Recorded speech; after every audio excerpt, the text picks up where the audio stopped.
All right, I will take a motion to adopt the agenda. Support. Motion from Linda and overpowering support from Ryan. Sorry, Megan. Any questions or comments on the agenda? Changes, revisions? Make it shorter? No? Okay.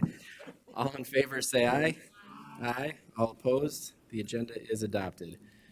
Next, we'll move on to hearing of the public. Anybody from the public wishing to speak? You have 5 minutes. You know the drill. Give us your name. I'm getting familiar with it. Good afternoon, everybody. I wanted to report for Liberties, Inc., and I've got quite a bit to report. First of all, our checking balance on August 1st was $29,231.34. On August 31st, it was $50,847.90. Our savings account has a balance of $55.21 in it. Our checking account is progressively increasing, which is a good thing. We have taken a couple field trips. We took one to the zoo last month. There were 29 members. We went to Westview Orchards yesterday, and it was great. We had another 29 members.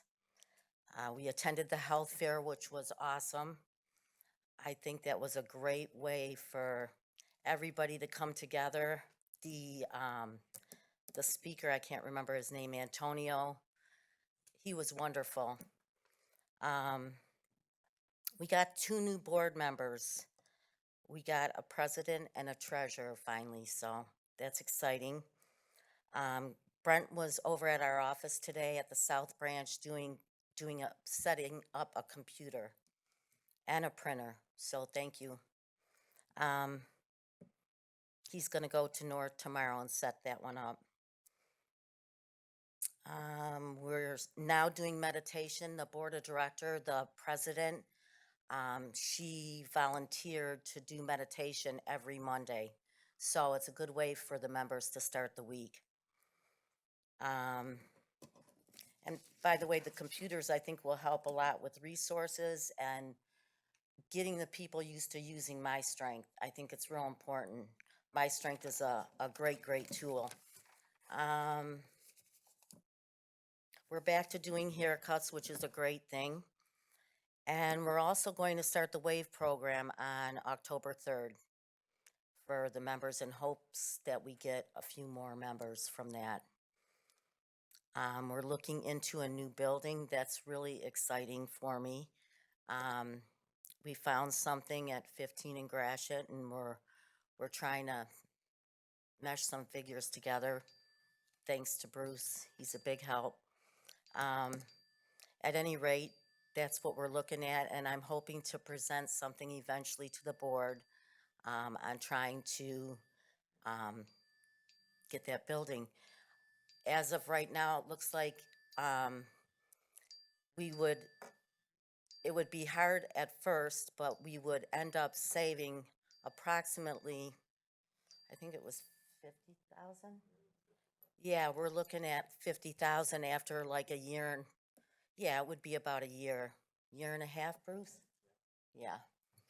So it's really exciting. I want to really badly get out of Roseville. I hate to say that, but things are not good in Roseville. And I sometimes feel a little, I don't feel safe there all the time. I'm being honest.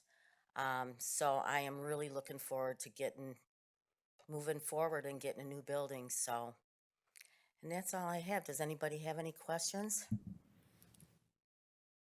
Yes. Go ahead, Donna. It's at 15 in Gratiot in Clinton Township.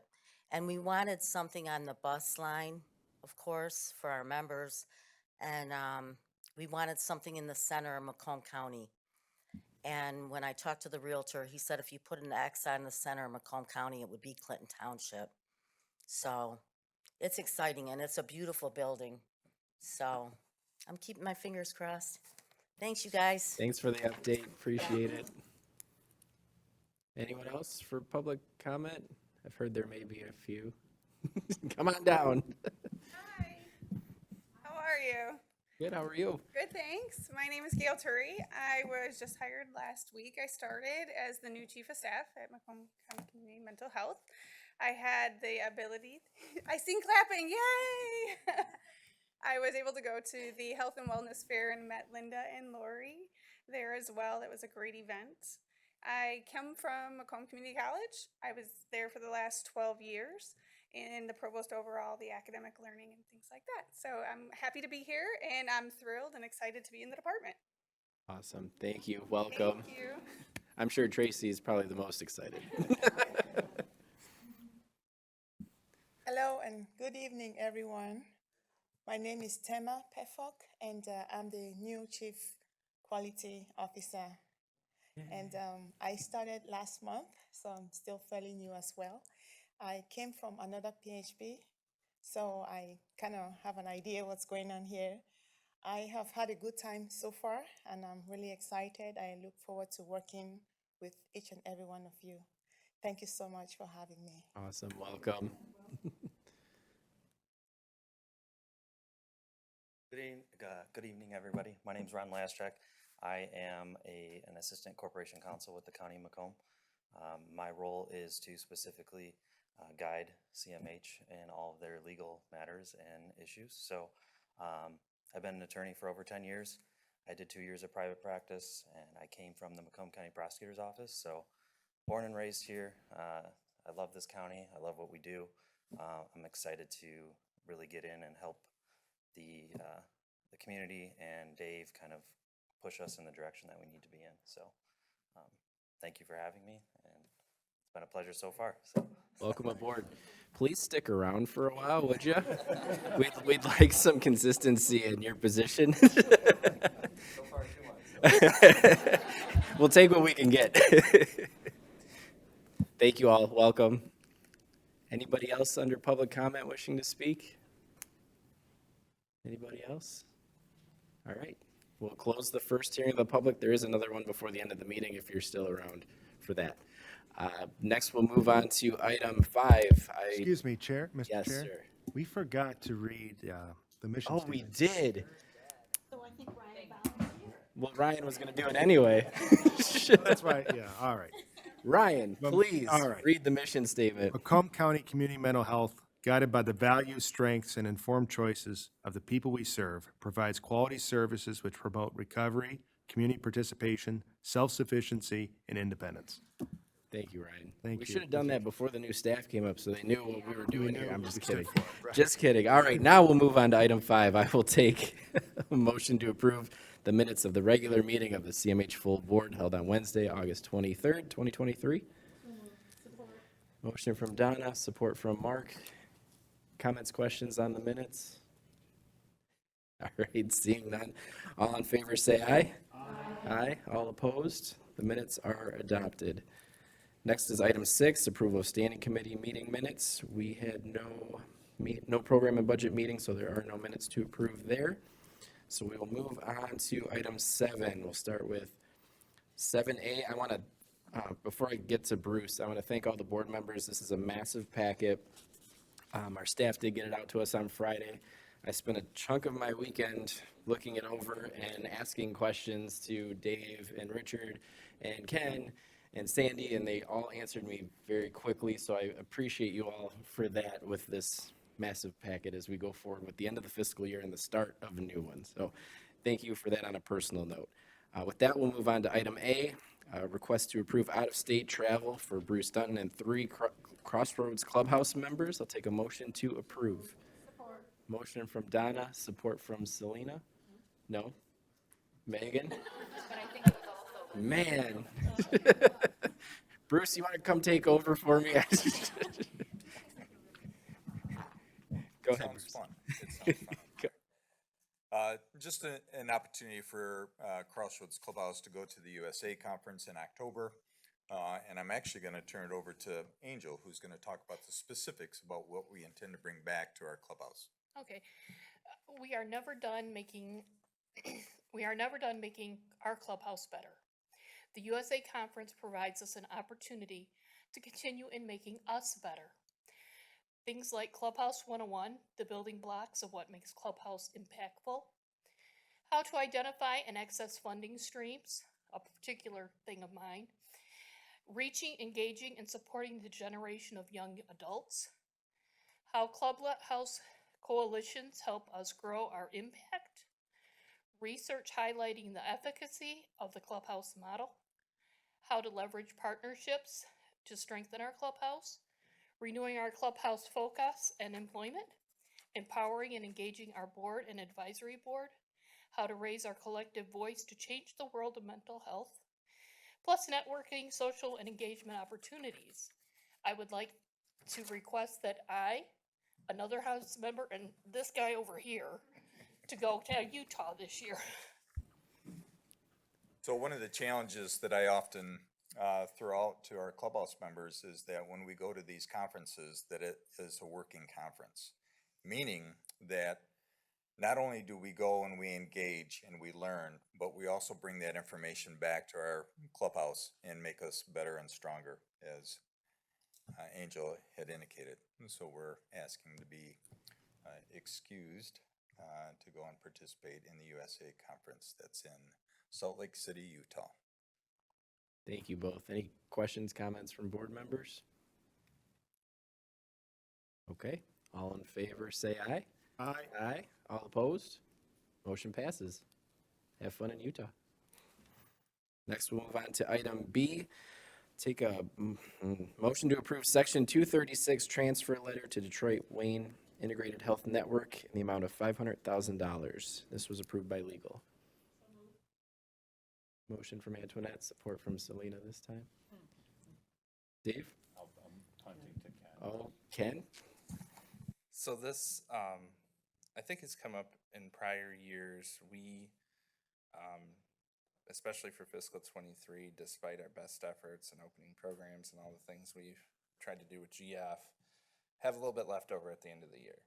So the state reached out to us and said, are you willing to do a 236 transfer, which is essentially a one-time contribution to another CMH? The other CMHs in the state, if they want to participate, say yes, please help us. And we were paired with Detroit Wayne. So we feel that $500,000 is we would have more than enough surplus to cover that. Wanted to make sure we had enough left over for our own contingencies, but something we can do to help the system as a whole. Thanks, Ken. Linda?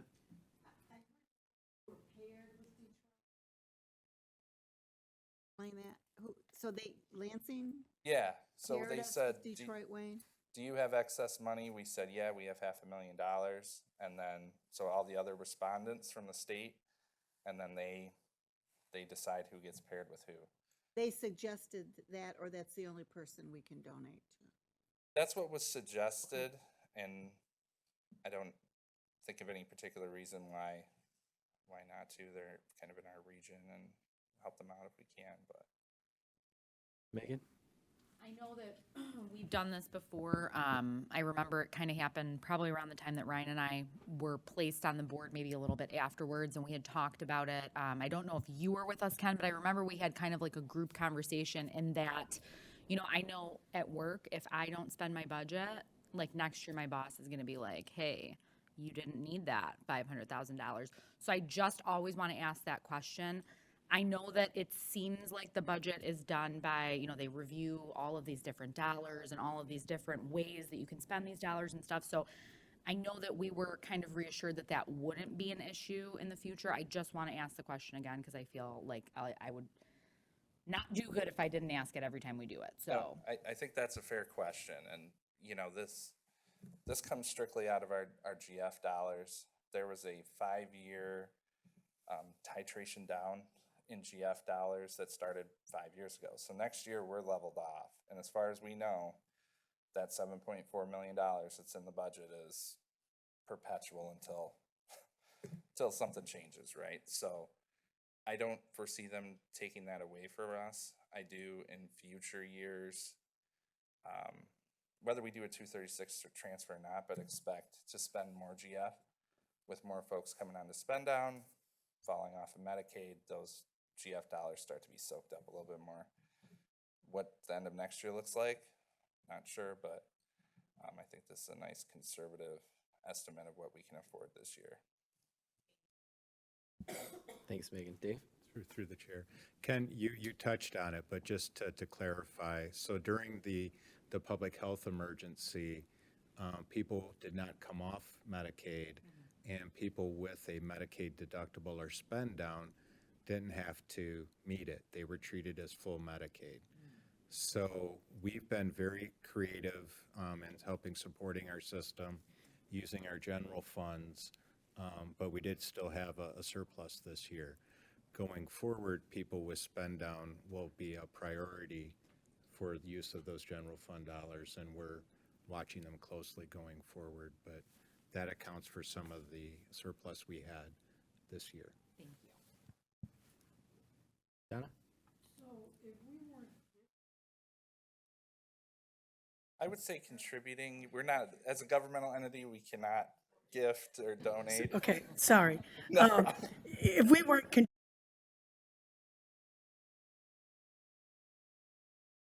It'll go back to the state. Yeah, which,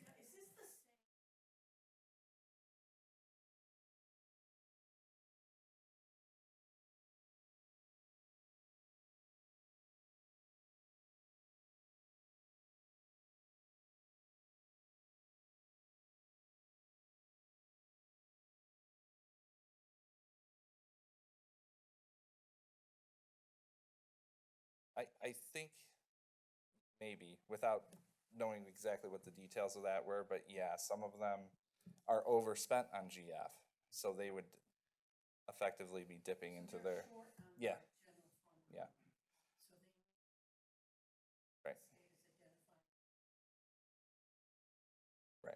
And I think even in prior years, maybe last year, I'm not sure about the year before, it's kind of a rapid fire thing at year end to get this in and approved and get the state has to approve it and pull out the dollars. So we are kind of, if we missed it last year, it was due to these truncated timelines and stuff, so. Thanks, Donna. Any other questions or comments? Okay, I just want to note that if, we approve this today, we've done this a couple times now, and I hope it builds some goodwill for the other CMHs for when we have a problem. Hopefully we don't, but we've been there before, and I've seen what that looks like, and I don't want to be in that position, so hopefully we're not again, but hopefully, especially with giving it to Detroit Wayne, it's still in the Metro Detroit area, so it's still close to home. So at first I was a little iffy on this, but I'm supportive of it at this point, so. And just bottom line to me is it will go to the state. Right. If we don't, I mean. That was a big deal breaker for me, Right. too. Question through Phil. Ryan, go When ahead. you say go to the state, what, do you mean the state of Michigan? Or Yeah. do you, okay. Would it still be spent on mental health dollars, or how would it be spent? I'm not sure what they do with it there. They would show probably an underspend in their budget. I'm not sure, to be honest with you, but it would go back into their pot, if you will, of their big GF, I think, and whether that gets reallocated in future years to mental health, I don't know. You that don't know. anyone Okay. could say, yeah, these dollars were used for. So at X. least we know the transfer would go to mental health services in the Metro Detroit region. Absolutely. Okay. All right. Thank you. Thanks, Ryan. Anyone else? Okay. All in favor, say aye. Aye. All opposed? Motion passes. Thanks, Ken. Next, we'll move on to item C. I'll take a motion to approve the Mental Health Matters Awards event on May 23rd, 2024. Mark your calendars. Not to exceed $39,000. So moved. Motion from Megan, support from Antoinette. Tracy? As you can see, put it on your calendars. I will send out a save the date. We're very excited about it. Just to give you a brief overview, we're putting this out there now so we can start negotiating. We are very excited. We already secured the same location, Macomb Community College. We already secured the same MC, Amir Jacobson. And we're just looking, so as we move forward, we have your kind of buy-in. Last year, we spent just under 30,000. If you notice, this ask is 39. We actually think that's too much. That's just in case. We're hoping to add a videographer or some type of professional recording, because we don't think we maximized on how amazing it was for the public to be celebrated. Thanks, Tracy. Questions, comments for Tracy? Most of us were at the first one, which was awesome, so I'm excited we're going to continue to do it. And I loved Amir. She was fantastic. So I'm All right, all in favor, say aye. Aye. All opposed? Motion passes. Next, we'll move on to 7D. Take a motion to approve Happy or Not annualized subscription cost of $8,130.23. This has been approved by legal. Motion from Linda, support from Dana. Tracy? As you can see, I did include some statistics. The total cost annually is the $8,000 listed there in the ask.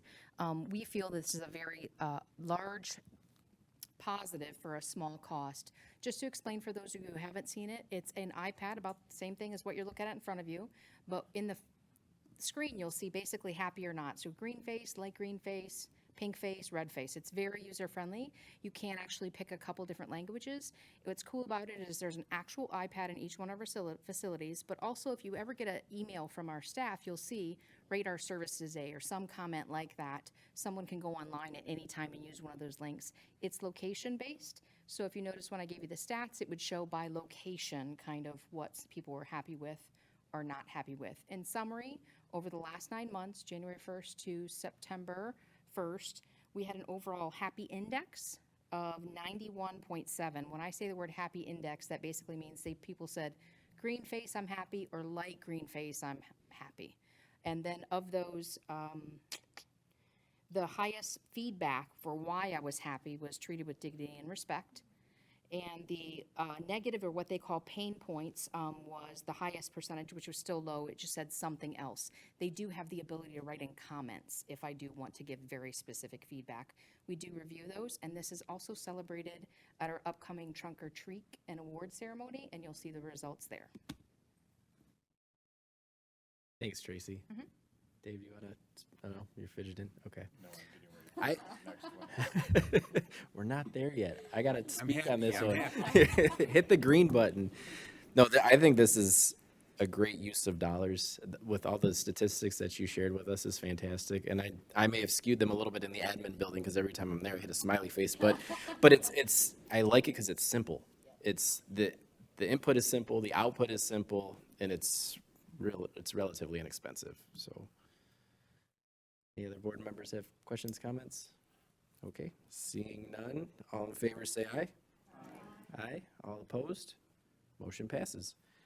Next, we'll move on to 7E. Take a motion to approve the MDHHS PIHP fiscal year 23-24 contract 1253-00, which has definitely been approved by legal.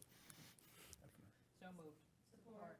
Motion from Megan, support from Antoinette. Dave, go ahead. This is just a small contract. No big deal. Chump change.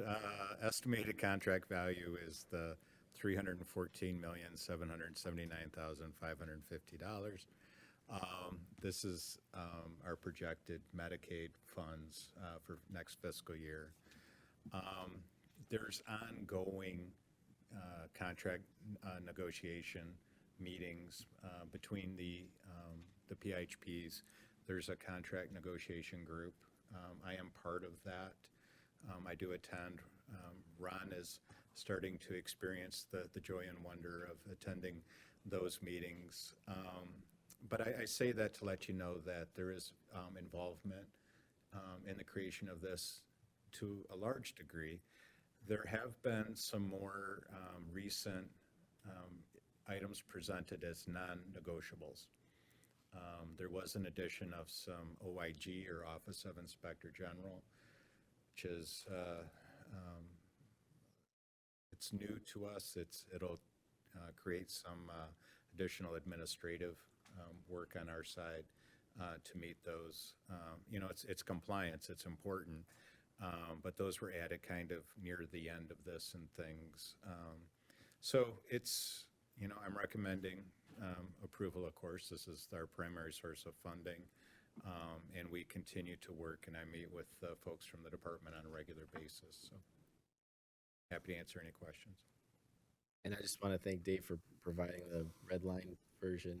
Because you wanted more to read. Because we needed more to read, but it's extremely helpful comparing the two. So thank you for all the work. I know that wasn't easy.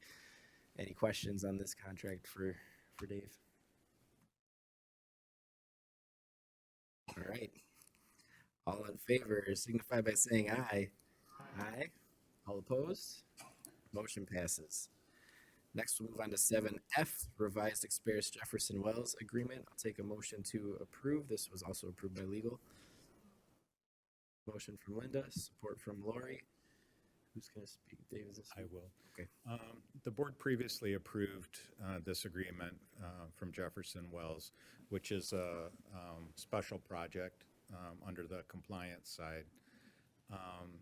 After you had approved it, we had some additional conversations, and we changed the scope of their contract, which then impacted the total cost of the agreement. And because it was a substantial, it was over a $5,000 shift, we're just bringing it back to the board.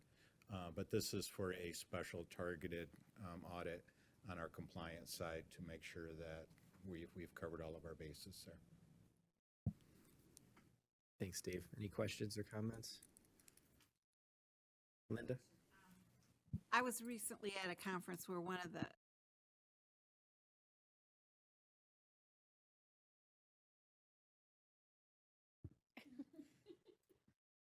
didn't still, oh, it's on, okay. So tell me the time involved for staff to do another audit. Is this a part that's not audited with all those other ones we have? Yeah, so Jefferson Wells does our Medicaid claims verification audits for us.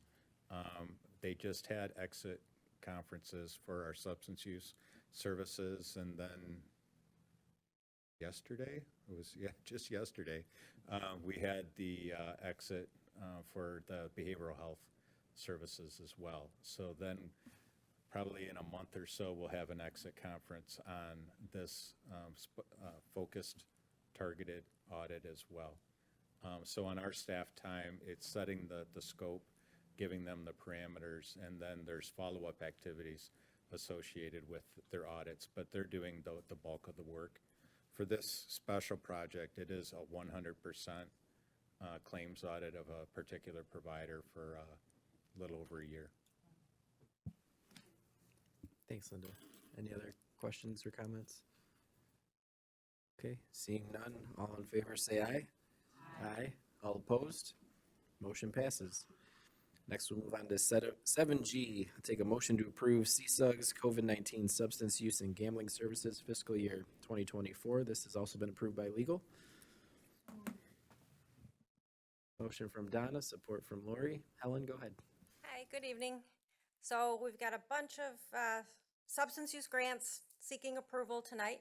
So Dave mentioned in the contract that you just approved, that includes our Medicaid money for substance use. So these are all the non-Medicaid dollars that go through separately through the eGram system, that wonderful word. We all cringe, at least at work, when we hear it. So this first one up is for our COVID, they call it the COVID Substance Use and Gambling Grant.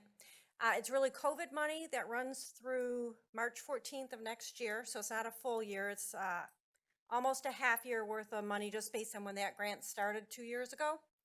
And then the rest is for our ARPA money that we still get through next year, but that's for a full year worth of money. So we use these dollars, and you probably saw a colorful page. It has some special grants that we do out to our providers. It gives us some extra funds to target things that otherwise we wouldn't be able to do. So all these services are continuation services. So we really didn't add anything new to this contract, but it's a, continuation for, the one part way through the year and the other for the full year. Thank you, Helen. Questions or comments? Okay, seeing none, all in favor say aye. Aye. All opposed? Motion passes. I will take items H and I together. So I'll take a motion to approve SUG Substance Use and Gambling Services Fiscal Year 2023 Amendment, which was approved by legal, and the CSUG's COVID-19 Substance Use and Gambling Services Fiscal Year 2023 Amendment, approved by legal. Motion from Dana, support from Ryan. Helen, go ahead.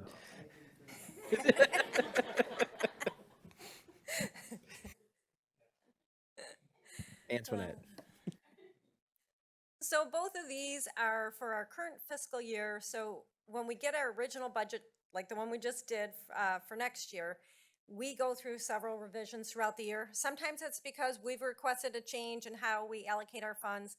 Sometimes it's because when the grant started, maybe we didn't know who we were going to contract with yet for a particular provider, so we didn't have a contract to submit to the state, and they just need that added and amended into the contract. Sometimes they issue a special provision rule because they get it from the feds and they have to pass it down through contract language to us. So sometimes they're opening it up and we look at it and go, what? What's different? Nothing's different. It's all the same services, sometimes a little bit of the dollar amounts. So for you, I just did summarize between the two what those slight differences are. And it's just to finalize the books before they close them out for the year. Happy to answer any specific questions you have though, but that's the real simple thing. It's busy work. Thanks, Helen. Questions, comments? Okay, all in favor, say aye. Aye. All opposed? Both items are approved. Thanks, Helen. Next, we will move on to item 7J. I'll take a motion to approve the CCBH 2024 agreement number 0536-00, approved by legal. Motion from Antoinette, support from Megan. Dave, go ahead. This one's for the enhanced utilization of health information technology, so I thought I'd have Thomas speak to it. Just kidding, Thomas. Thomas looks scared. We should leave him be. I was going to be ready to deliver something on the spot, but. It's been, yeah. So we did get special grant dollars from the state related to our certified community behavioral health clinic services. These funds go to cover the licensing fees on a project that is between PCE, which is our electronic health record vendor, and Azara, which is the public. It's the electronic medical record for the federally qualified health centers. So in this case, it helps us and the MyCare Health Center share information, share data to better coordinate services for the people that we share services for. So it's a small amount, I believe, without scrolling up too far, about $36,000. And that'll just go to pay for the Azara licensing fees, so we have access to that on our side. Thanks, Dave. Questions or comments? Any questions for Thomas? I'm kidding. I actually can't answer questions. I've been involved in that process really heavily. Thanks, Thomas. Seeing no questions, all in favor, say aye. Aye. All opposed? Motion passes. Next, we'll move on to item 7K. I'll take a motion to approve Michigan Rehabilitation Services Interagency Cash Agreement number 3313, the amount of $14,815 for substance use services, which has been approved by legal. Come on. Motion from Donna, support from Selena. Helen, go ahead. I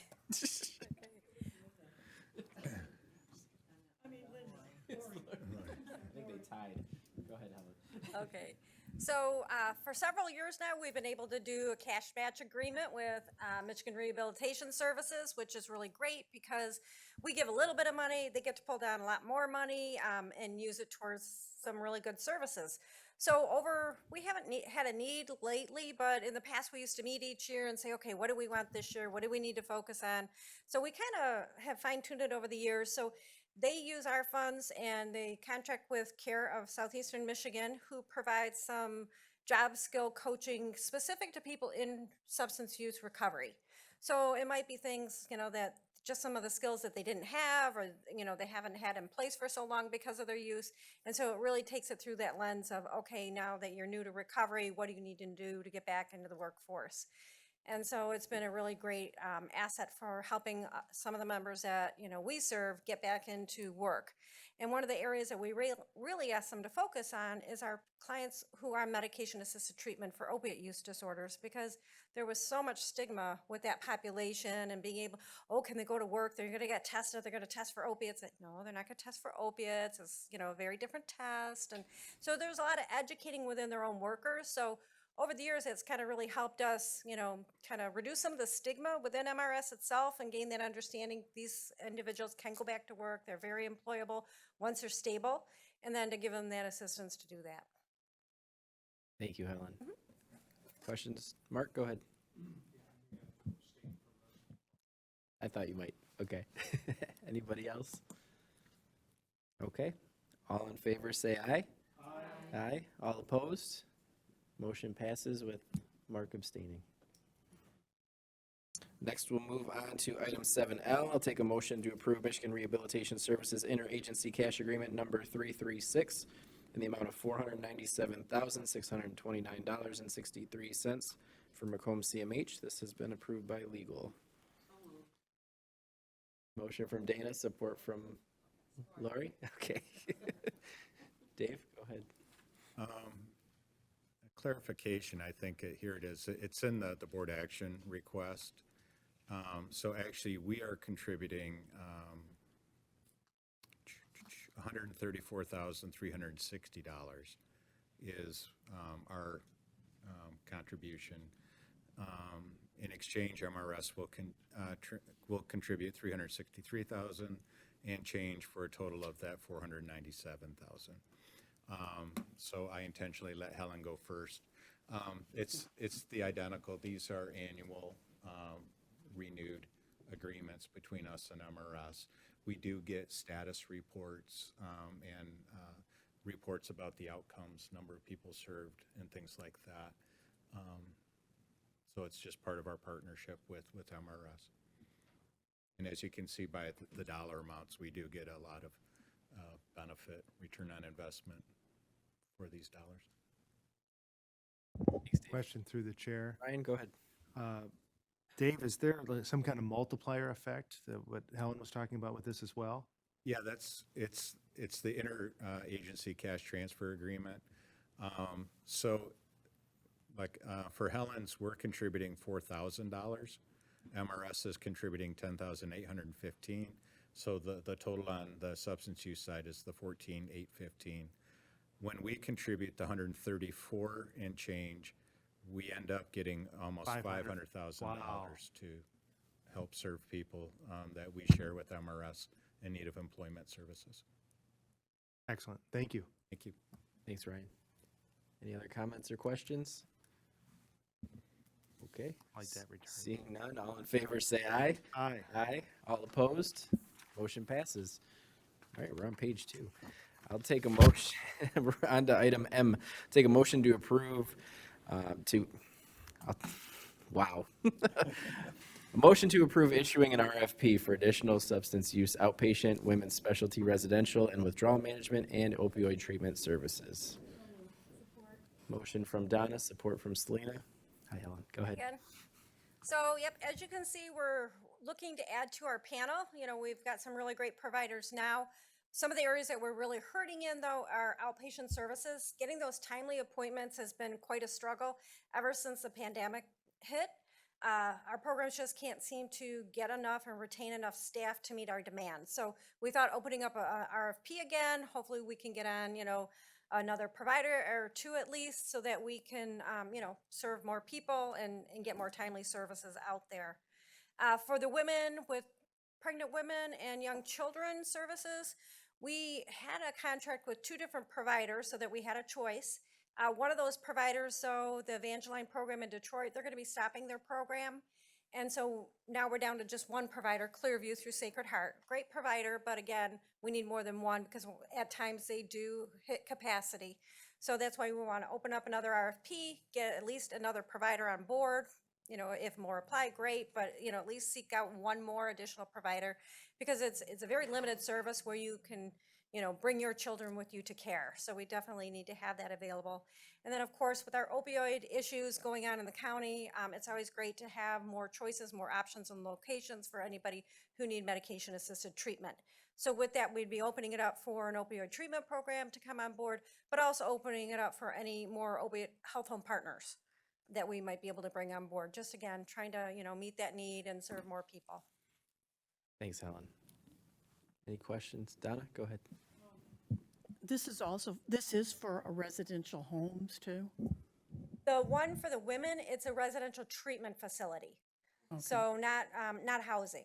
No So this housing. is just for treatment. Because I know we had residential homes. Yes, we did a before. contract we did an RFP for that and brought on board a provider for that. Do we have enough openings for that at this point?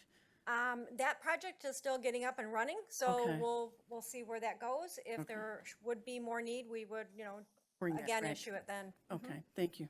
Yeah. Thanks, Donna. Ryan? Helen, if we have multiple places put in bids, is there any downside in improving, having multiple places open as options? There isn't.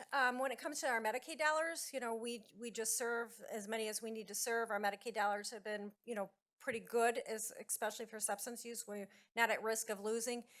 If it came to block grant, the uninsured, right now we're still in a pretty good spot because of all the extra funds that we have through some of these extra grants. But really no real harm because we don't really anticipate getting overwhelmed with, Okay. Serving too many people that we wouldn't have block grant dollars for. Okay, thank you. Thanks, Ryan. Any other comments or questions? Okay, seeing none, all in favor say aye. Aye. Aye. All opposed? Motion passes. Thanks, Helen. Next, we'll move on to item 7N. Take a motion to approve the renewal of the Teladoc contract 2023 for My Strength. And this So was moved. approved by legal. Motion from Ryan, support from Linda. That's why you're here. We were all trying to figure out why you were here tonight. Pictures. Yes, It's the good one spot evening. that doesn't have a name next to the. Go ahead, Dr. Ward. Evening, everyone. So this is the My Strength Teladoc contract. This is something that the clinical department also oversees. So essentially what this is renewing our My Strength app that we have had since 2014. Most of you are familiar with the app. It's customizable. People can, take a little survey, a quiz. They can work on anxiety, depression, and a number of other concerns that they might have. It sends them messages, notifications. It's been popular. We hand it out at fairs, at different events in the community. We have over 3,000 users, and we're just requesting continued approval of this app. Thank you, Agnes. Any Thank you. comments, questions before she goes too far? Nope. Okay. All in favor say aye. Aye. Aye. All opposed? Motion passes. Thank you. Next, we'll move on to item 7O. I'll take a motion to approve MDHHS PIHP contract change number 11, contract 2097. This has been approved by legal as well. Motion from Megan, support from Antoinette. Dave? I'm trying to get to it, but I believe this was the change to our current contract specific to the new rates, which would then go forward into next fiscal year. Oh, it's in the packet again. But that's my It's in the quick, packet that we it's my all quick read, summary. It's my Cliff Note version of all that. Non-related note, I would like to thank Sandy for putting My Strength specifically on the agenda for the previous item. Because if you recall, last time Teladoc came up, I went into a long spiel about telepsychiatry. I was feeling that as that came up again. I'm like, I remember that. But yeah, this was just a change in our the Medicaid rates. Just because you bounced around on agenda items last month doesn't mean you can do I that this know, month. sorry. Just a thank you. But yeah, so this is just a change to our the rates, which would go into next fiscal year. It's a rate certification, and it's all detailed out in there. Thanks, Dave. Ken? Ken, do you have a question? I'm kidding. I was just going to add to the rate conversation. The state actually adjusted our rates for August and September of 23, and this was part of that as part of the Medicaid unwinding. So I'll talk more about the 24 rates. This is a precursor to that, but I just wanted to add that as they changed our revenue for the last couple months of the year. Thanks, Ken. Any questions or comments for Dave or Ken on this one? Okay, seeing none, all in favor say aye. Aye. Aye. All opposed? Motion passes. Next, we'll move on to item P. Before I take a motion, Thomas, this is your item, I believe. Are you asking for a contract or a quote? Extension of an existing Okay. by way of. You're not making the motion language any easier. I will take a motion to approve the one-year contract with no before for $13,801.20. This has been approved by legal. Motion from Dana, support from Ryan. Thomas, you're up. Yeah, so the word I was looking for was renewal. It is a renewal of the services that we use with Know Before. What we use them specifically for is security awareness training for our internal staff, and then we also, as Dave loves so much, test people on a monthly basis as to whether or not we can fool them into clicking a link in an email, more or less, sometimes open an attachment. So we use it for that, and then categorizing some of the different spam and things that come through, enabling people to flag those things and inform the engines that we use to automatically filter that stuff out. So it's kind of a multi-purpose thing that we use, and it also incidentally satisfies some of our audit requirements. So we've been happy with them so far, so just trying to keep that going. Thanks, Thomas. Yep. And Dana and Antoinette, you're okay with adding renewal to the motion language? Yes. Okay. I know there's been a push from the county side, especially the Board of Commissioners, basically IT countywide, testing all of us for phishing and all that good stuff. And it's gotten a few people, it's to test out the cybersecurity, it's to help with the audit, and it helps with insurance and all that good stuff. They accidentally sent some to our staff. So we're See? very familiar with that. We had to address that like a week or two ago. I'm not lying. But yeah, so the actual contract did come before the board a couple of years ago as part of, some of you may remember when we used to come here, me specifically, I think, along with Bill at the time, to present the IT budget separate from the overall budget, and then that kind of stopped during the pandemic. So, yeah. Thank you, Thomas. Any questions or comments? Okay, seeing none, all in favor say aye. Aye. Aye. All opposed? Motion passes. Thank you. Next, we'll move on to item 7Q. I'll take a motion to approve a FIA 2024 analytics contract agreement in the amount of $151,515, which has been approved by legal. Motion from Linda, support from Lori.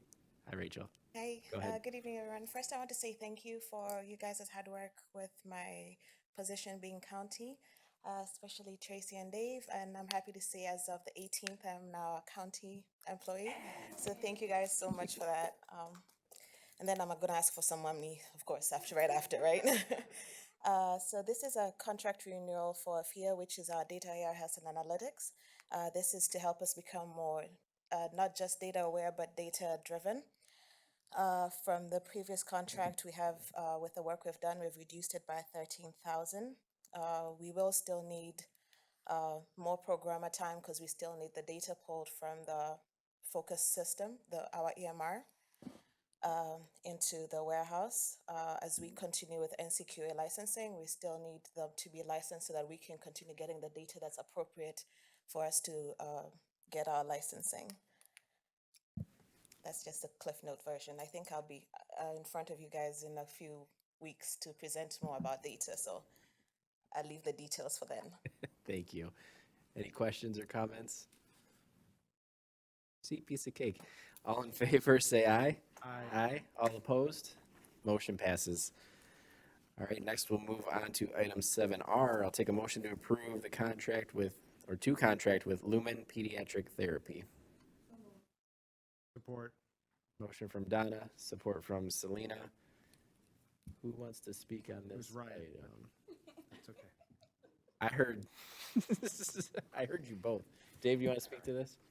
Sure. Okay. The let's see, this contract results from an urgent need for autism behavior analysis services, or ABA.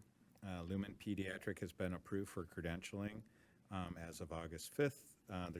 We're seeking a contract to increase our capacity. We have a very robust, extensive network of ABA providers. There's still, it's like a time of day issue. So parents are requesting, ideally, that the services be provided between 4 and 7 p.m. after school. And a number of our providers are struggling to meet that demand. So it's a case where we have a lot of providers, there's a lot of choice. We provide a lot of ABA services, but we're still trying to meet the preferences request, and fit into the schedules for the parents. It is an intensive program, so parents would have to take their child, sometimes daily, or very frequently to these services. So the more choices and options we can offer them, the better. Thanks, Dave. Questions, comments? Okay, seeing none, all in favor say aye. Aye. All opposed? Motion passes. Next, we'll move on to the big one. Take a motion to approve MCCMH fiscal year 24, 25, 26 budget adoption. So moved. Support. Motion from Antoinette, support from Linda. Ken, Tony, go for it. What everyone's been waiting for, right? I'm going to cover the revenue section of the budget, and Tony did some extensive work with the expense side of it, so we're kind of splitting it up in that fashion. So since our last meeting, and I think throughout the summer, have been kind of walking us down this trail where we're waiting for the state, What's going to happen with the end of the PHE? What are they going to do with our rates? I will put a caveat in here before I dive into this. And Dave, that's why I wanted to speak to the previous PHP contract. To my knowledge, we don't actually have here's your rates for 10/1 of 24. What we have is a draft set of rates, and I will admit I'm slightly behind on emails, so I apologize if this this information is somewhat dated, but we feel that based on the conversations we've had with the state and what they provided us for draft rates, that we don't expect any significant or material changes at this point to what's in there. But I wanted to make the group aware that this could change. There's also a potential midway through the year, once they see the actual experience of eligibles dropping off, that they might again revise these rates. So again, this is the best information we have at this time to go on. So kind of diving in, we have, as we all know, I'll call it inflated eligible numbers throughout the public health emergency because people weren't losing their Medicaid coverage due to continuous enrollment. What the state did with our rates and revenue was attempting to increase all of our rates. So this is going to be kind of a lot, but I'll try to explain as much as I can. So if, using illustrative numbers, if we had 100,000 people increase from before the pandemic to after, they are trying to adjust our base rates to make up for 70% of that loss of those folks. So if we had $10 million as part of that 100,000 people increase, they're trying to make us whole to the tune of $7 million. Any questions about that piece specifically as to how they are trying to make this happen? So they adjusted our base rates up to account for that. Additionally, we had some really positive actuarial increases for our area and geographic factors. That's something that actuaries use to factor in obviously where we live and some of those different things, and acuity. So that was about $5 million is what we calculated as an increase there. So the bottom line is, we feel that, and looked at these numbers a couple times, that it actually represents a flat or even slight increase to our current revenue that we're operating under. So, good news is kind of the bottom line there, that hopefully we're starting to operate under a new normal, and that our new normal isn't going to send us off of a cliff as far as revenue goes. Any questions? I'll keep pausing as we go, because I feel like I'm throwing a lot out there. But I think, again, the bottom line is we anticipate that revenue will be at least consistent with the prior year. We actually budgeted a slight uptick based on those assumptions compared to 23 actuals. So that's good news for us. So I covered the base increase as well. One of the key pieces is, as far as the CCBHC program goes, which I think I mentioned before, is we had, I think, about a $20 decrease to our PPS1 rate. We don't anticipate that having a huge negative impact on the program, but the state has tweaked things a little bit where they're trying to say out of that PPS1 rate how much is in our base capitation rates and how much is supplemental. So that also plays a role in here, where we have a slight uptick as it relates to that. So that kind of covers Medicaid and Healthy Michigan, our capitated revenue sources. Any questions about that? Ryan, go ahead.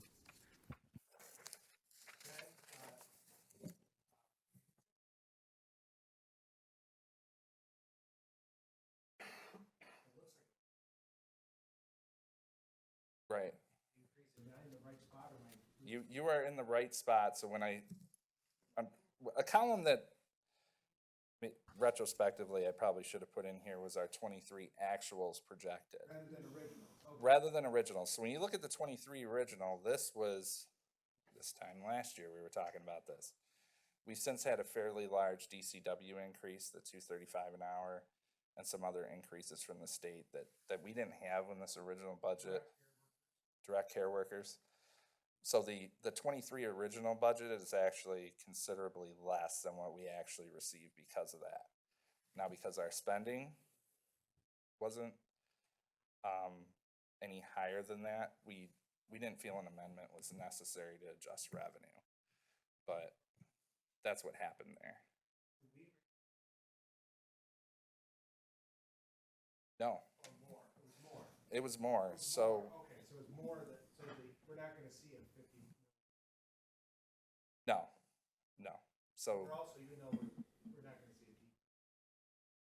I don't think we're gonna see any decrease. Based on what we have right now on this information, it will not be a decrease. So the state, in that effort to compensate that 70%, we're increasing the rate. So it's like this net effect that appears to have worked out in our favor at this point. So. Thank you. Linda? I recently heard Alan Bolter give a presentation. I'm surprised at the 2026 being such an increase, because he didn't say your cliff that we could fall off, but he indicated that budget that from the COVID money and all the flush that we had isn't going to continue for a long. It's not going to be sustainable. So can you explain why 2026 is still an increase rather than what he was kind of alluding to? Sure. So looking ahead to 25, you'll see for the most part, almost across the board on page 4, that we've budgeted flat. The anticipation here, at least what we're thinking, is the states probably raised the rates, I hate to say this out loud, a little higher than what actually needed to compensate for that 70%. So there's going to be some sort of adjustment to bring that back in line, but also kind of offset with a inflationary increase that we would expect. Costs are going up for everyone. We hear it everywhere we go. They have to kind of bake that in. So 25 being kind of those two things net, And then with 26, expecting a 3% increase as an inflationary adjustment. And, as far as what Alan had there, I don't think some of the COVID dollars, I think, would be tied more specifically to, like some of Helen's programs that she mentioned, where there's a lot of SUD dollars that are targeted to specific things. And as ARPA goes away and some of those COVID dollars, we could probably see an impact there. But as far as the capitated rates,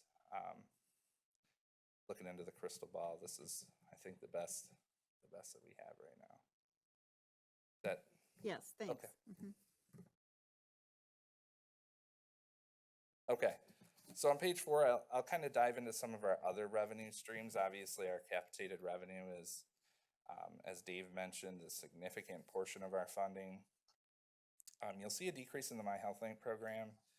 As this group is aware, we went from 5 ICOs down to 2, so we're receiving less revenue in that program. It effectively switches to some of the other lines in the budget for Medicaid and first and third party fees. The state general fund, you can see, like I mentioned, that's budgeted flat across the board. That's what we expect, as I mentioned earlier, as part of the the 236 transfer.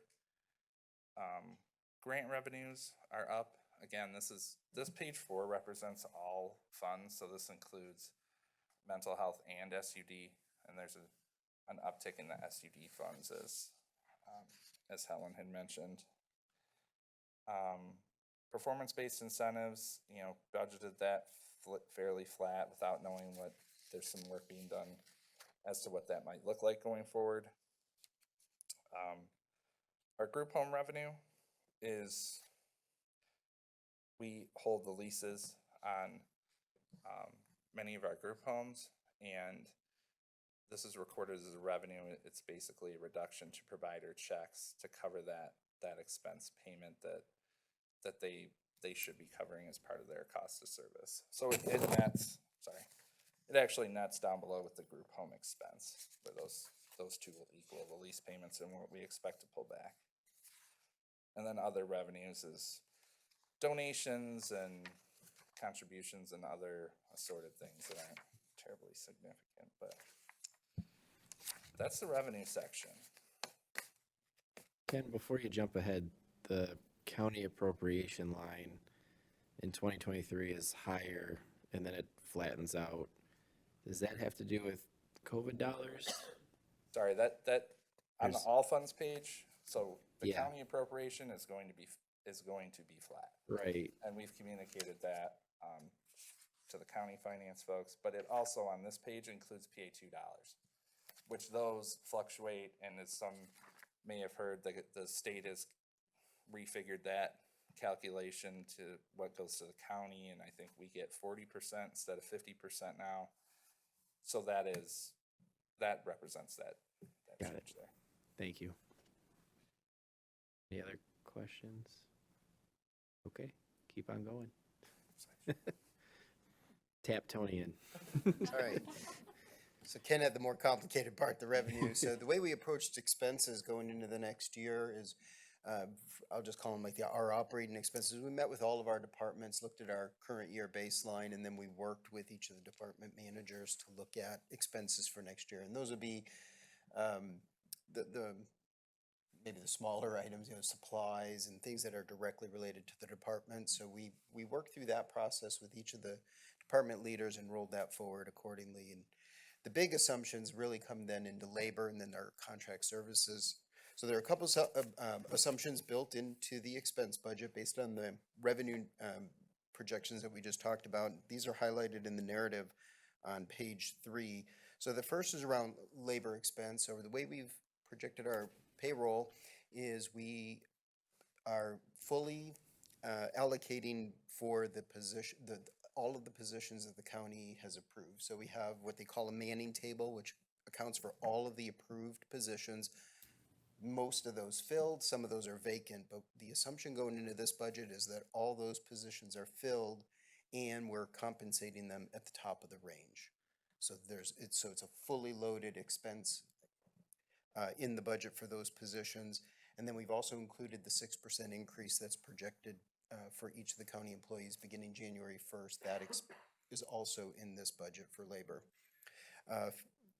There are also, as you know, the ABO employees. So we have those contracted employees, and we've taken a similar approach there as well. We know where we have gaps in our labor, and we've fully accounted for, even if there is a current vacancy, that we might need that staff, and we've included that in the budget. So the expense is in there. And then for the psychiatrists, which are contractors, we went through, we fully accounted for the psychiatrist needs, and we've working with Tracy, we went through and had some targeted increases for some of those individuals, so that's built into the budget as well. So the labor accounts for all of the expense that we anticipate going into the next year. Of course, we always carry a vacancy factor, so even though the budget has these dollars in there, we may be anywhere from a 15 to 20% vacancy depending on the shift in the staff. So those dollars would not be spent if those positions are vacant. So that's a real high-level overview of labor. Any questions or clarifications on that piece?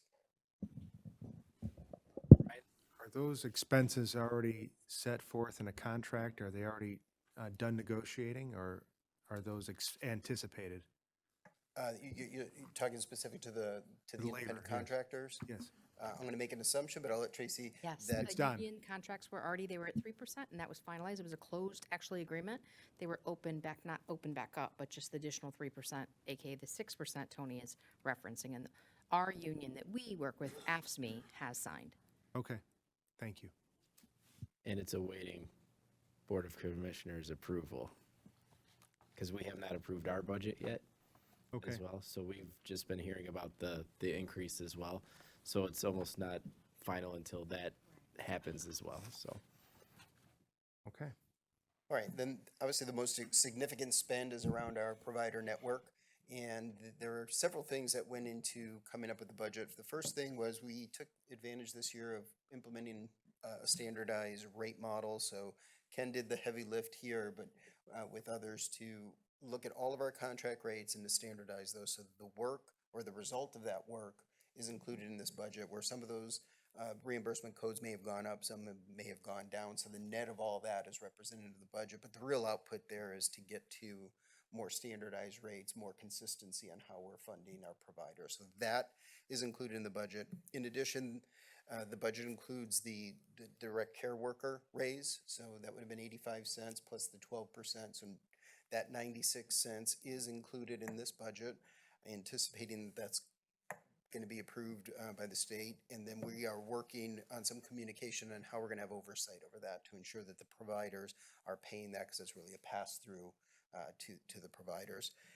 In addition to that, we are including a 3% inflationary adjustment just overall in our provider network cost.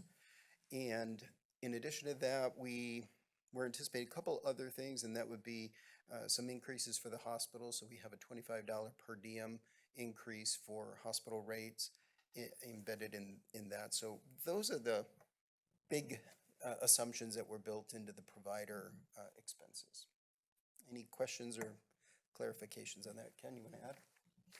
Yeah, I just wanted to speak to the 3% a little bit, because so I'll start with the 3% would be for all codes that aren't DCW codes, aren't state inpatient, the things we've already covered. So this would cover a lot of our primary services, assessments, intakes, different things like that, outpatient.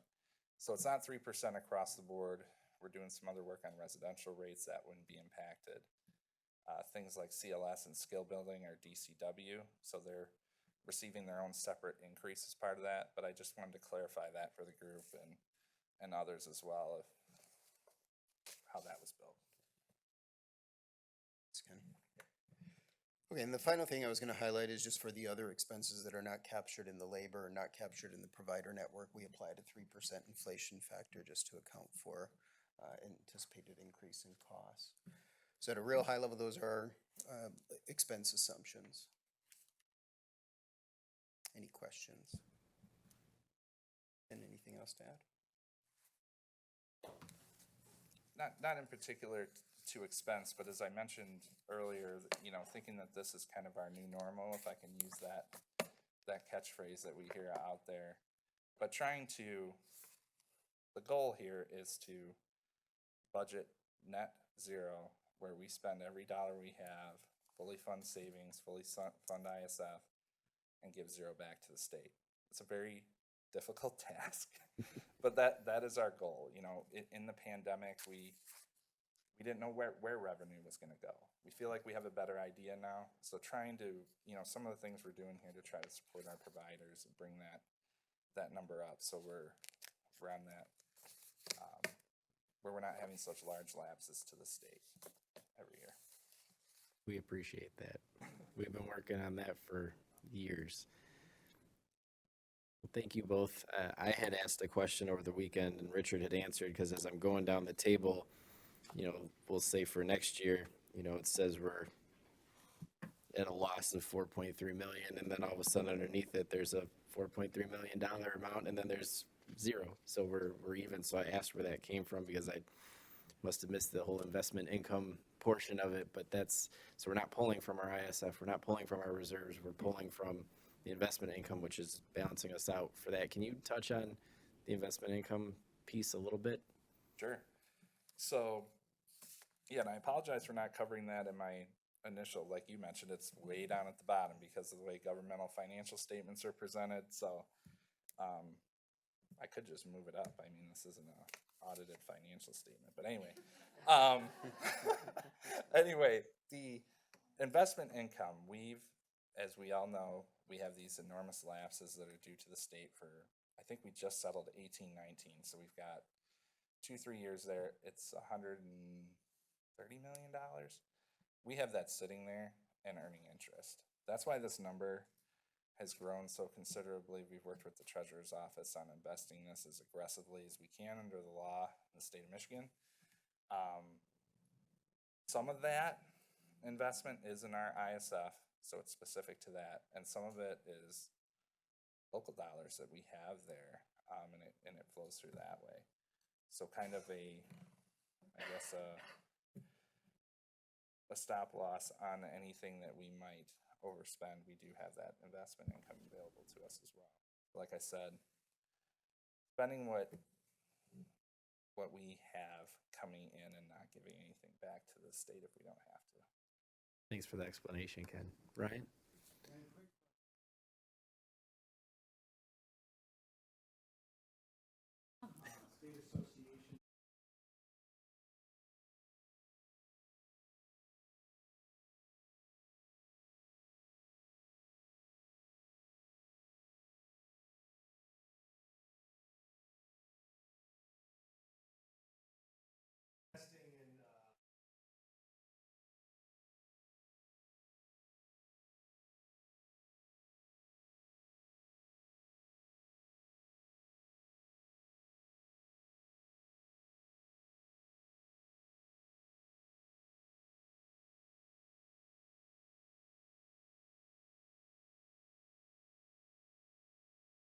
Sure. So, yeah, the Treasurer's Office, being a funded department of the county, they manage the pool, and we have our piece of that. So as far as investment fees go, we have extremely limited. If we found out they were high, probably have that conversation, but I don't know of that being an issue. I would guess that they're low. But having this invested there, we're limited under state law as a government, mostly fixed income securities and things. We can't get into equities. So the risk is fairly limited. I'm trying to, the second part, the investment fees, and what was the? Well, you hit it.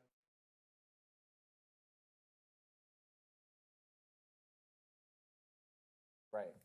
So I think we're doing really well out there right now. As we know, the Fed keeps cranking up rates, and that drives up rates on everything, including these investments. So we'll ride that wave as we can, and I think the Treasurer's Office does a nice job of managing that, and they have a team of people. We work with Christina Miller, who does a great job over there for us. But yeah, that being said, we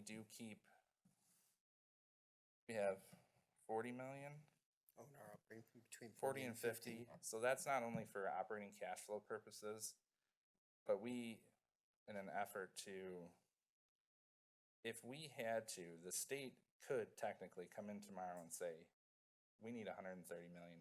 That's our lapse. Are they going to do that? I don't know how that's possible.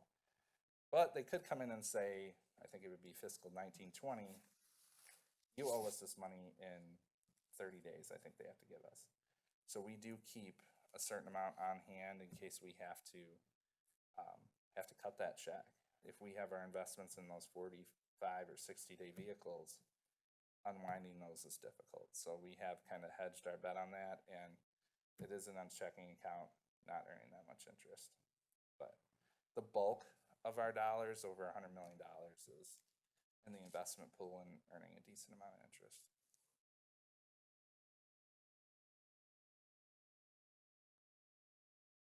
Right. Thanks, Ryan. And I can note from Commissioner Wallace and I's standpoint as commissioners, the treasurer has been before the Board of Commissioners a few times specifically for investment policies. He's been very active in that role in changing our policies, so we're getting the biggest bang for our buck, basically. So he has his eye on that, so that's helping all of us. So just wanted to make a note of that. He's passionate about that. I'm not, but it works. Does anybody else, were you guys finished with your presentation? Did you have more to? I think that was all I wanted to cover.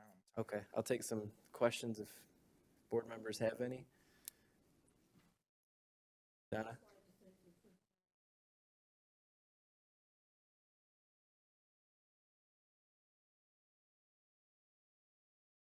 And I just want to thank our entire team, staff, administration, everybody. I mean, we have a balanced budget. Our reserves are full. We're increasing our programs. We're bringing as many people in as we can. And I just can't say enough about how proud I am of this whole organization, where it's come from, where it's going. I'm proud to be a part of it, and I'm excited to see where we're going forward. And I just love seeing these numbers. It's so much better than when I started. Some of us have been here for the ups and downs and ebbs and flows and all that good stuff, but it's great work. And I've heard a rumor that we had glowing reviews from the executive's office here in the county too for the work that's being done here. So I want to thank you both. And if there's no further questions or comments, I'll take a motion to approve the budget. We already have it. I'll take a vote for the budget. I'm so excited. Everybody make the motion and support. All in favor, say aye. Aye. All opposed. Budget's adopted. Thank you both. Next, we'll move on to item 7T. I'll take a motion to approve CBH 2024 contract 0522-00, which has been approved by legal. Motion from Antoinette, support from Selena. Dave? You're getting a feel for what's in that EGRAM system. You're probably thinking, we already approved CBH. You approved CCBH and everything else. Well, a special interest to some of our folks here tonight, this contract covers Liberty's drop-in centers in part, as well as some of the integrated health care, the OBRA, which is our nursing home pre-admission screening annual resident review. That's the service that we do the assessments to make, ahead of any nursing home admission. Our infant and early childhood mental health consultation, the 988 suicide and crisis line agreement, technology-based recovery support, and our vet navigator program. That's about $773,000. Thanks, Dave. Any comments or questions? Okay, seeing none, all in favor, say aye. Aye. All opposed? Motion passes. We'll move on to 7U. Take a motion to approve CMH SP 2024 contract 4605-00, which has been approved by legal. Motion by Antoinette, support by Selena. Dave again. Thank you. This is our CMH service program contract, or the general funds. So as you noted in the budget presentation. It's $7.4 million. And again, there's ongoing contract negotiation meetings at the state level. I'm involved in those, and Ron is becoming involved in those as well. So I am recommending that we sign this for fiscal year '24. Thanks, Dave. Comments, questions? Okay, hearing none, all in favor, say aye. Aye. All opposed? Motion passes. Next, we'll move on to the final item, item V, which is a new item. Sorry, everybody, things were coming fast and furious before the end of the fiscal year, which is why the agenda is what it is. And I promise when we were planning program and budget, there were only 2 or 3 items. And then these came after that. So I'll take a motion to approve substance use and gambling services fiscal year 24 agreement 0542-00, which was approved by legal. Motion from Megan, support from Selena. Helen? Well, thank you for adding this item because this is our block grant dollars that we get for the year, and it also includes our SOAR State Opioid Response Grant money of almost like 2.4 million in there. This one did come out later than all the rest, so that's why it is that last minute kind of get it in. But this is one of those you have to sign up before the new fiscal year starts so that you can get your money at the beginning of the fiscal year. So this supports our non-Medicaid related prevention, treatment, and recovery services. So all of prevention comes out of this bucket of money here, as well as some of the treatment and recovery services. Thanks, Helen. Questions, comments? Brian? Just curious, Helen, does this include billboards and advertising? That came out under some of our other specialty grant money. Okay. So I believe that one was under our COVID. We had a $50,000 little grant in there under one of those. And so, yes, some of those got out this year. And then there might be a potential if we need money to get more next year. So I've noticed the billboards, and I really like them. So Good. thank I you. know somebody at work, they're like, the first day it was out, they're like, hey, I heard it on the radio today. It's like, oh, awesome. It just started today and they already heard it. So that was really good. Thank you. Thanks, Brian. Any other comments, questions for Helen? Okay. All in favor, say aye. Aye. All opposed? Motion passes.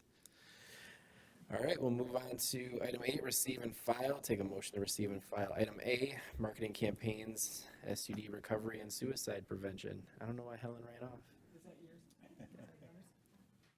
If you want to speak to it, I'll take a motion first. Motion from Dana, support from Ryan. If you want to speak to it. Sure, I can address the substance use part for you. Sure. So Dave's brought up before that we contracted with Airfoil, the marketing group, to help us really promote services. So, real strong effort on all of our parts is we want people to know we're here. We want people to know, call us, come forward. We have help available for you. So that was the focus for substance use, was getting the word out. So as you saw on the billboard, if you hear the ads, we're promoting, our managed care line, our customer service line, as well as the crisis line in some of the ads so that people know, there's help out there for you. And then we had some money on the mental health side under the suicide prevention grant. And so the dollars went specifically in this campaign right now to help get the word out for suicide prevention, which for both substance use and suicide prevention, September are both the months to celebrate those items and kind of really promote those services. Thanks, Helen. Anybody else want to touch on any part of that, Dave? Maybe? I'd like to thank Helen and Tracy and the team at Airfoil. Timing wise, this was a crunch, and we had to get the money spent. So, I was looking to see if there's anything else under receive and file, but they were able to work with the local media outlets and stuff and get the word out there for September, which was great. I also wanted to mention, we did meet with Airfoil. There will be routine updates coming to the board about our marketing and media efforts. So we're off to a good start. So thank you. Thanks, Dave. Question through the chair. Ryan, go ahead. Dave, is there anything more that we can do to increase our outreach to the community for billboards and things? It seems like I was downtown not too long ago. Every other billboard is either online gambling, sports gambling, or marijuana dispensaries that are fruit flavored and, would target children. So is there anything we can do to, I saw the one billboard on Hall Road that said, marijuana is an addictive substance, mind altering, permanently brain damaged children. I don't know if that was us or not, but is there anything that more we can do about that? Is that ours, Helen, or?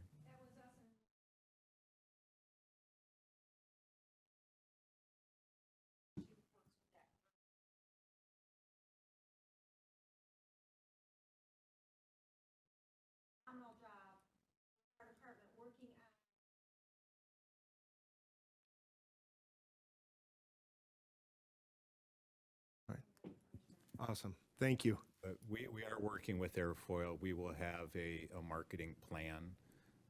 They got off to they hit the ground running and flying. So yeah, what we're working on is like more of an annual plan to make sure we're covering all of the special months coming up. I know April is March is Developmental Disabilities Awareness Month. April is Autism Awareness. May is Mental Health, which is why we have our big event in May. And so we'll be planning all of those events. And we are continue to do our outreach. So yeah, just stay tuned for bigger and better things. All right. Thank you, Dave. Thanks, Ryan. Any other questions, comments? Okay. Seeing none, all in favor say aye.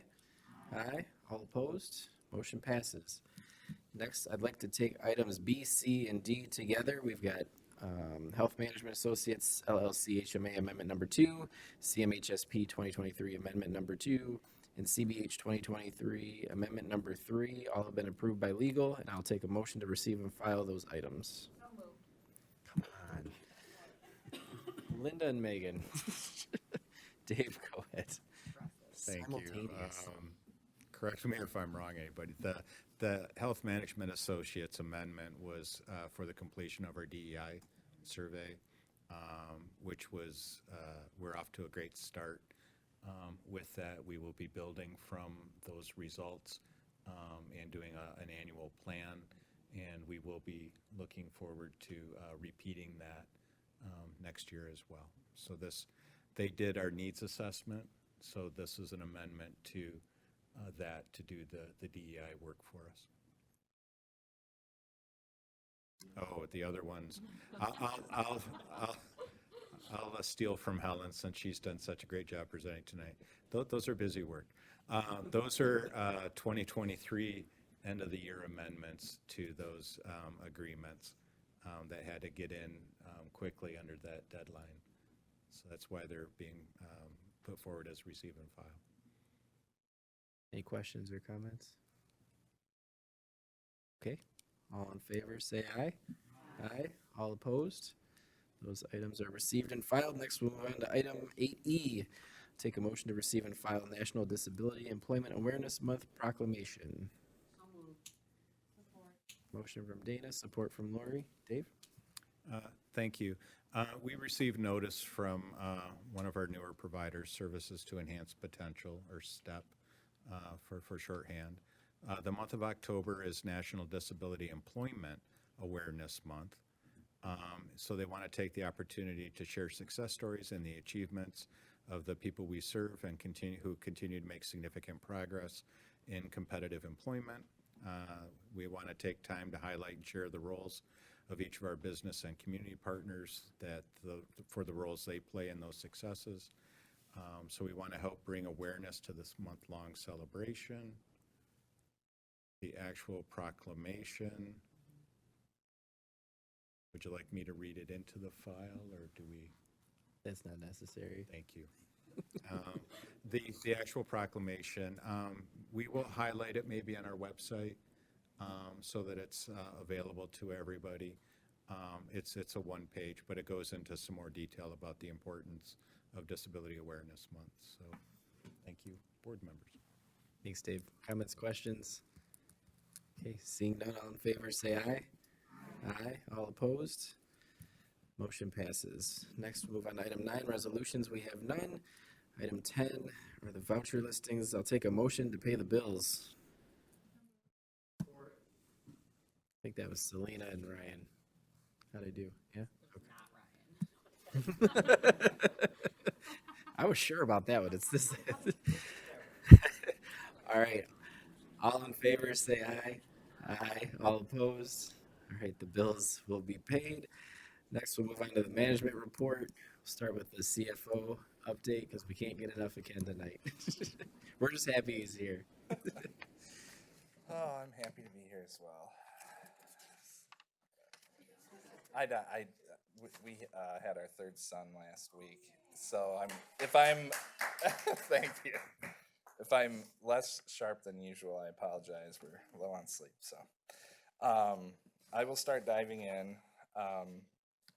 Page 2. I don't think there's any surprises in these numbers. When we present the August numbers, we probably see a slight dip, and then again with September's, we see those enrollments going down as expected. But those are the months that would be affected. Page 3, again, I'm not going to belabor anything here. We've large liabilities and assets due to the lapses mentioned before. Page 4, our provider services continue to be high. Revenue is up. Again, kind of follows that trend with the budget where we're supporting our providers to the extent that we can and using that revenue. Page 5 is the usual summary of our different programs. You can see that we're running Medicaid and Healthy Michigan at a surplus as expected. The CCBHC surplus for this month, if you add up the surplus from the Medicaid of $7.7 million and the surplus from Healthy Michigan, that's about a $10 million surplus that we expect to be able to keep locally at the end of the year. So that's great. That'll hit our bottom line we can use for future years and other things. I will say the risk reserve, I apologize, that number needs updating for the fiscal 23 end. I expect that to be more like $46 million at the end of the year, so that'll be fully funded in accordance with the actuary report. So I'll have that updated for next month. Page 6. Again, CCBHC non-Medicaid, we expect to be running this at a loss under the current environment. We don't receive enough state GF allocated specifically to this program. We do have a small allocation and some grants, but it's not sufficient. So this will effectively net with our state GF funding source that you'll see below that. So the $2.3 million for the state GF is our current surplus. If you factor in the deficit for CCBHC non-Medicaid, the 36 transfer we just approved, it's about $1 million. So we'd still be running about a $1.3 million surplus going into the end of the year. I know we opened up some programs and things that we're planning on closing at June 30 due to uncertainty to try to spend some of those dollars like the home repairs and the hospital room and board code. So trying to use up what we can of that as well in our community. So, and then the all other, that surplus there is largely, our grants are in there, which should be net zero, but we also have the investment income in there, which is making up a big portion of that, $6 million. The other items that I like to update the group on every month is our 3 outstanding items with the state of Michigan. We have not heard anything from them in regards to my HealthLink state inpatient. At this point, we're going to have to do something as our year-end accounting needs to reflect what's actually going to happen there, but we haven't heard from the state. The ISF language, I didn't actually get a chance to see what the final read was in the PHP contract, but my understanding is that it's largely unchanged and as expected in there. And then the $19 methadone rate, I've heard conflicting things lately that it made it into the state's budget, but didn't. Dave, do you happen to have an update on that? They did put that into the budget at that amount. But we continue to dispute the appropriateness, and that it opens us up for audit issues in the future. So we're working with Region 10, and we're waiting for responses from the state of Michigan. Okay, yeah, that was the last I had, and then I thought I saw somewhere where it didn't make it into the budget, but that might have been bad information, so. That continues, no resolution, so. I just want to give the group an update, and I don't think I have anything new to add to the list, so, no. But any questions about the monthly financials or any of those? Thanks, Ken. Ryan, go ahead. Quick question, Ken. What's the worst-case scenario with this uncertainty from the state? For which topic? But you said we're still waiting to hear from them. Oh, for the My Health Link state inpatient Yes. issue? The question is, we feel that we don't owe them, I want to say it's $1.5 million, and they say we do, so. So 1.5 million would be the, One way or the other. Okay. We paid it, we actually paid it to them based on we had some conversations with the state, and they said you have to pay it based on this. Subsequent information came to light as we are not party to the three-way contract, but the three-way contract says specifically, don't pay for this. So we got our hands on that, read it, brought that to their attention and said, please give us our $1.5 million back. So now that's where we're stuck Okay. in this limbo of federal regulations, and there's a lot of moving parts with this. So we're trying to work that through. And the ISF language is about 17.5 million. Yeah, that's 18 million and some change. That's when I think Richard was here to speak to that one a while back, where the contract language, as we read it, and seems fairly straightforward to me actually, but so that the we should be able to. worst case scenario is we're out 18 million? The 18 million is for the ISF issue specifically. The 1.5 is for the My Health Link state inpatient issue. The 18 million isn't related to our ISF. So 19.5 million if both went south? Yes. Okay. What's the likelihood of that? I think the state inpatient issue,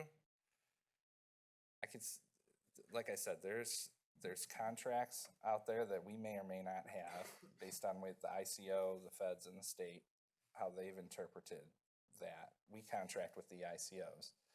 Then there's federal regulations that lay on top of that. That one I don't. Okay. That might be 50-50 if I had to venture a guess. And if it's best not to answer it, then that's yeah, fine too. that Okay. may be where I should land All right. with it. The Okay. ISF, we feel like we have a really strong position on that. Okay.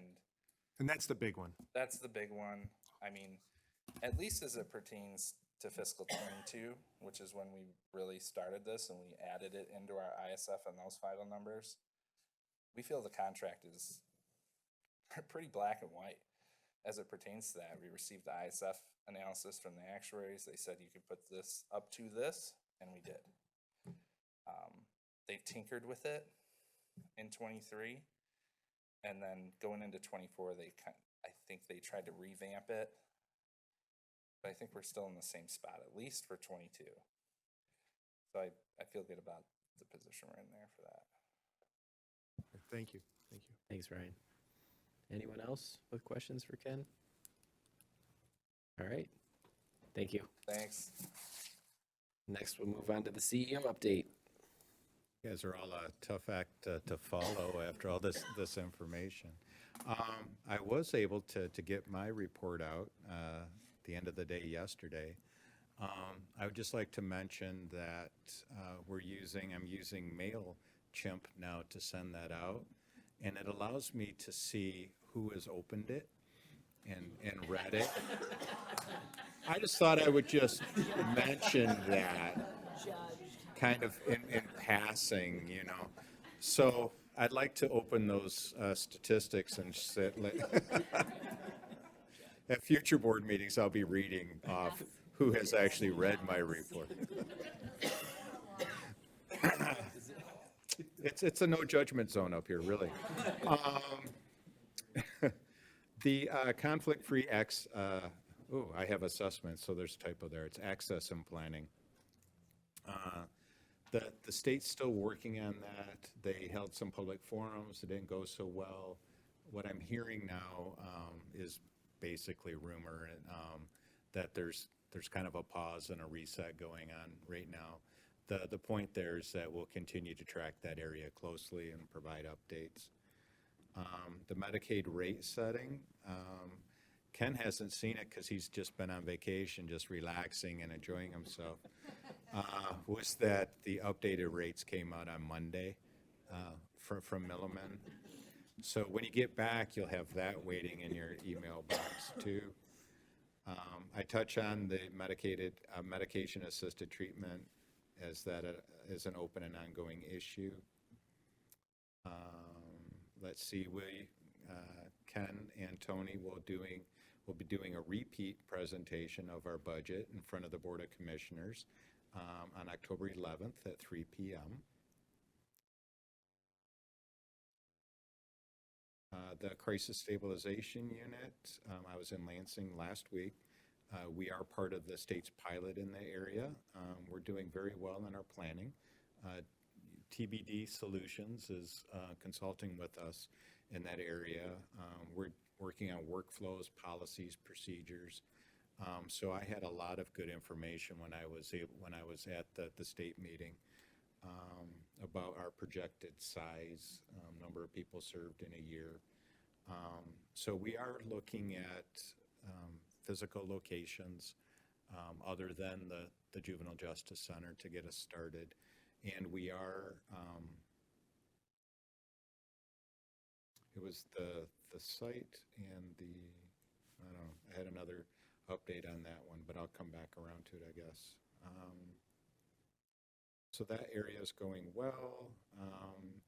Also, if you recall, the MCHE should kind of be on your radar. That's the Michigan Consortium for Healthcare Excellence.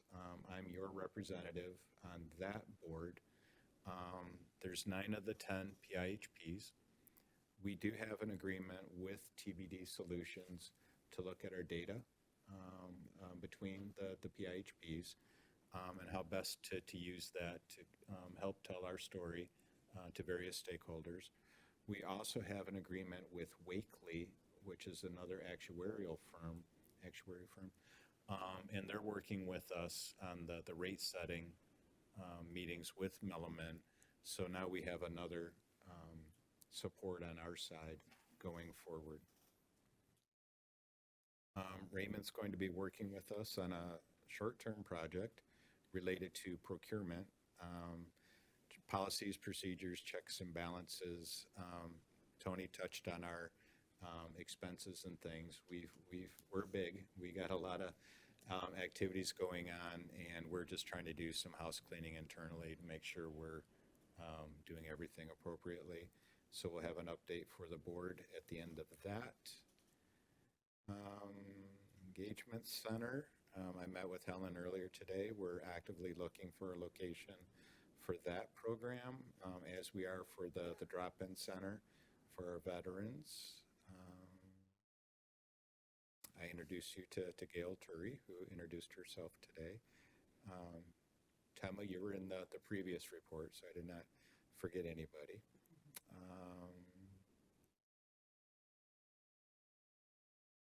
The residential tiered rates is a project that Tony has been leading up internally along with Christine Brothers from Managed Care Operations. I'll be meeting with our residential staffing providers to explain that new model in more detail. They received contracts and had a lot of questions. I've done this before, but it will be a system change for those providers. Believe it will definitely work out in their benefit. But if you hear anything from any of the residential providers, direct them back to me and I'll be happy to answer any of their questions on that topic. So I'll wrap at that point. Oh, I did want to let you know Cygenics has started their outreach program. So Rachel was very helpful in getting them the initial outreach list. We're working to clarify that as well. So again, people who contacted us for help did not show for their intake appointment. The folks from Cygenics will be reaching out to them. And then people who have been, they dropped out of service but they weren't officially, they weren't closed. They just kind of dropped out of service. We're going to wrap back around with them and try to re-engage them in services if they're in need and if they're interested at that point too. We will be getting data on those feedback from what they're hearing from people in those cases. So we'll be able to summarize that and share it with the board as well. Thank you. Thanks, Dave. Comments, questions for Dave? If you open up your own email, does that count as an open and a read?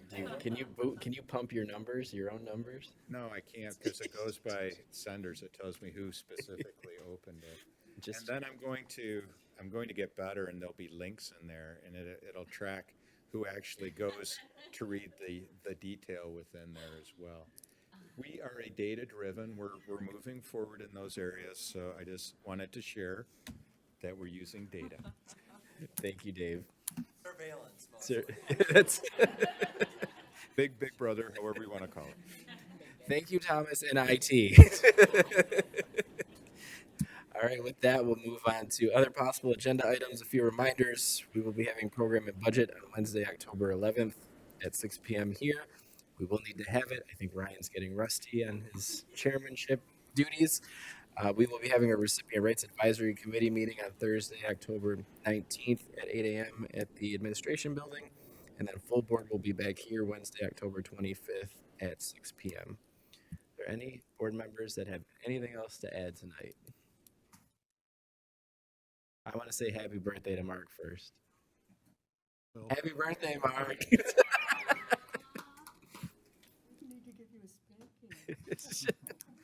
Not doing it. Linda, go ahead. Because it's late, I'll say it fast, but this is very heartfelt. I went to the event that was planned on Saturday. What was the name of it? The official title of the event? Wellness.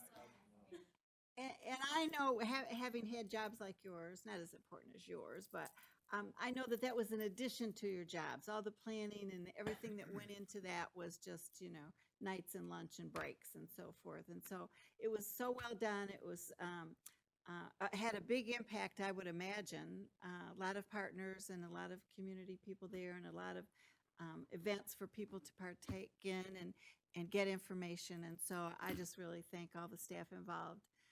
I know of, I'm not going to start naming names, but I just really appreciate the effort. Thanks, Linda. Well said.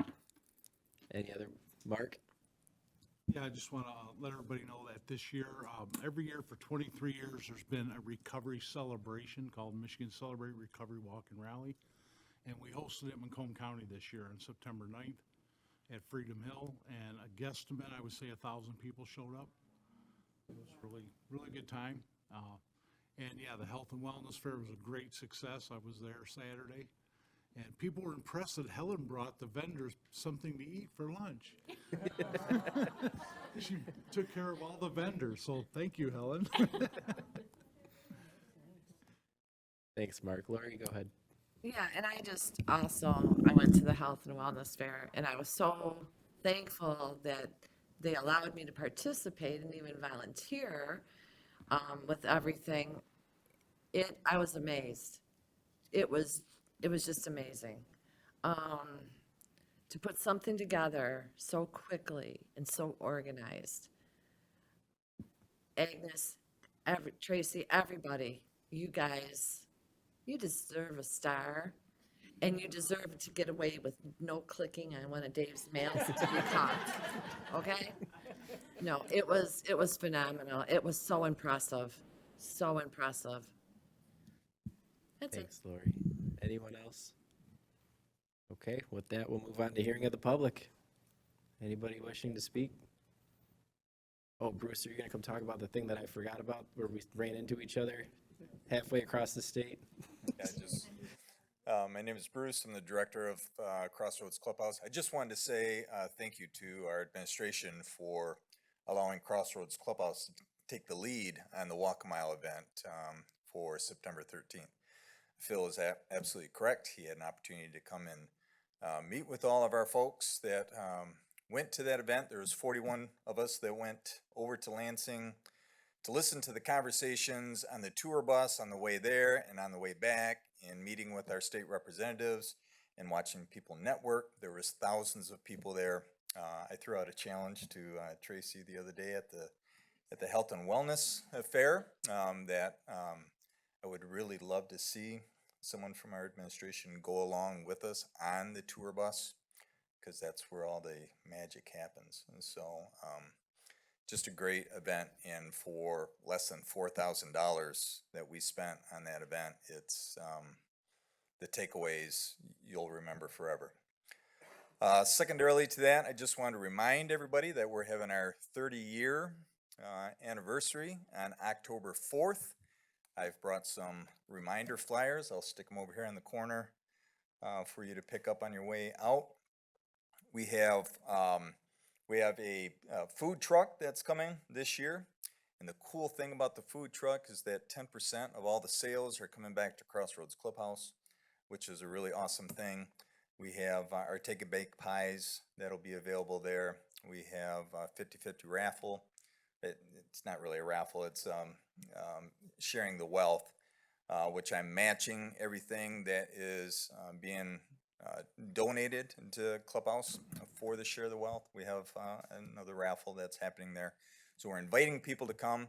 Just as a reminder that everything that we take in at the open house, we use for our holiday dinners, for our Christmas dinner, for our Thanksgiving dinner, for our annual employment celebration, and for our social rec activities. So it all stays internal for us to use for our Clubhouse members.